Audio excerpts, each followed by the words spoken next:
동화작가 소정TV를 좋아요와 구독을 눌러주셔서 감사드립니다. 안녕하세요. 제가 오늘은 동화 작가의 길에 대해서 이야기를 들려드리려고 합니다.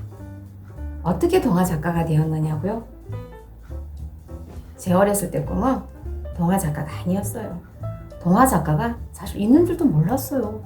그런데 제가 동화 작가가 되어 있는 거예요. 그러니까 저도 좀 이상해요. 꼭 꿈을 꾼 것 같고요. 꼭 기적이 일어난 것 같아요. 저에게 무슨 일이 있었느냐고요? 제가 동화를 처음 이제 접하고 작가의 꿈을 키운 것은 대학 때였어요. 저는 유아교학과를 다녔는데요. 그 과가 별로 재미가 없더라고요. 좀 다재다능한 학생들에게 어울리는 공부였는데 저는 워낙 시골에서 커서 피아노나 미술 그리기나 만들기나 접해본 적이 없어요. 그러니 그 공부가 하는데 굉장히 어려움이 있었어요. 그런 와중에 아동문학 수업을 듣게 되었는데 재미있었어요. 교수님한테 동화 창작 지도를 받았는데 제가 글을 보여드리면 교수님이 그때마다 칭찬을 해주시더라고요. 그래서 제가 자신감이 쑥쑥 컸어요. 그래서 나는 동화 작가가 되어야 되겠다 결심을 하게 되었어요. 그때서부터 동화 작가의 꿈을 가슴에 품고 습작을 하면서 이제 직장 생활도 하고 결혼을 하면서도 계속 꿈을 키우고 있었는데 틈틈이 출판사에 원고 투고도 했습니다. 제가 30대 초반에 우리나라에서 아주 유명한 출판사랑 계약을 했는데요. 그런데 그 그림책 원고가 책으로 출간이 되지 않았어요.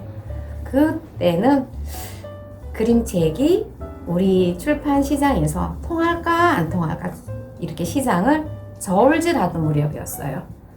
그러니까 저는 엄청 일찍 원고를 썼음에도 불구하고 그 원고가 불발이 되는 바람에 좀 길을 많이 돌아서 오게 되었죠. 그리고 또 두 번째 원고도 또 아주 유명한 출판사 계약 직전까지 갔는데 이번에는 그 문턱을 못 넘었어요. 원고가 마무리가 출판사에 원하는 방향으로 잘 되지 않았어요. 그래서 결국 그 원고도 내려놓고 제가 한동안 묵히게 되었죠. 근데 그러면서 시간은 자꾸 가는데 이러다가 안 되겠다. 40대 중반에 제가 다시 대학원을 갔어요. 그래서 저한테 부족한 점이 뭔지 그런 부분들을 좀 체크를 해야 될 것 같더라고요. 그래서 대학원에 가서 공부를 하면서 전반적인 문학 공부를 다시 하게 되었어요. 대학원을 졸업하면서 신춘문예에 당선했고요. 그 다음 해에 제가 그 원고 가지고 있던 고전하던 그 원고를 가지고 다른 출판사에서 첫 책을 출간하게 되었습니다. 박수! 작가들은 다 힘든 고비고비가 있어요. 사람들은 궁금해해요. 언제가 가장 힘드셨어요? 저는 첫 원고가 불발되었을 때 그때가 가장 힘들었어요. 그 원고가 제대로 잘 터졌으면 어쩌면 좀 더 다른 길을 갈 수도 있었을 텐데 그 원고가 불발이 되는 바람에 집중할 수 있는 그 에너지를 좀 제가 다른 곳에도 썼던 것 같아요. 그러면서 좀 돌아오는 그런 시간을 보내게 되었고요.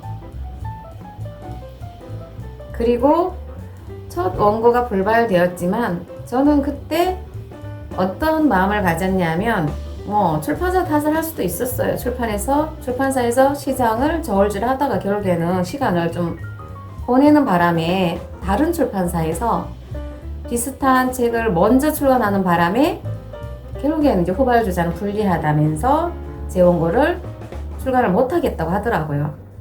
근데 저는 그때도 제가 30대 초반이었고요.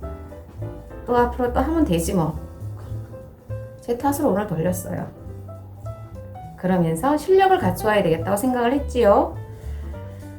아마 그때도 제가 신인 작가가 아니라 좀 유명한 작가였으면 출판사에서 그렇게 쉽게 책을 캔슬하지 못했을 거라는 생각을 했기 때문입니다. 그리고 책을 출간을 하다 보면 항상 사람들이 제일 궁금한 게 수입이 어느 정도예요? 이런 질문들을 해요. 글쎄요, 작가나 예술가들에게 그 수입에 대해서 질문을 하면 그래서 작가나 예술가들은 그다지 좋아하지 않을 것 같아요. 정말 아주 뛰어난 상위 1%? 그 정도의 유명 작가가 아니고서는 사실 예술계에서 그런 그 작품을 가지고 돈으로 보상을 받는 그런 구조에서는 수익을 많이 올리기는 힘들어요. 이런 인프라가 잘 구축이 되어 있는 그런 상황도 아니고요. 그러다 보니 예술가들은 사실 힘들게 어렵게 작품 세계를 할 수밖에 없습니다. 저 같은 경우에는 현재 지금 책을 4권을 출간을 했는데요. 아이들 논술, 독서 지도를 하면서 경제적인 성장을 하고 있고요. 또 아이들과 수업을 하면서 소재라든지 또 작품의 어떤 그런 아이디어를 얻기도 합니다. 가장 큰 보람은 하나의 세계를 창조하는 거잖아요. 이 작품은 제가 만든 것이기 때문에 독자들이 제가 만든 책을 읽고 어떠한 부분에서 재미있었다 이런 느낌 같은 거 이야기해 줄 때 굉장히 기분이 좋아요. 정말 이게 내가 쓴 책이 맞나? 내 머릿속에서 나온 게 맞나? 아마 다른 예술을 하시는 분들도 그런 생각을 하실 것 같아요. 어떤 때는 제가 만든 작품이지만 그렇게 신기하게 다가올 때도 있습니다.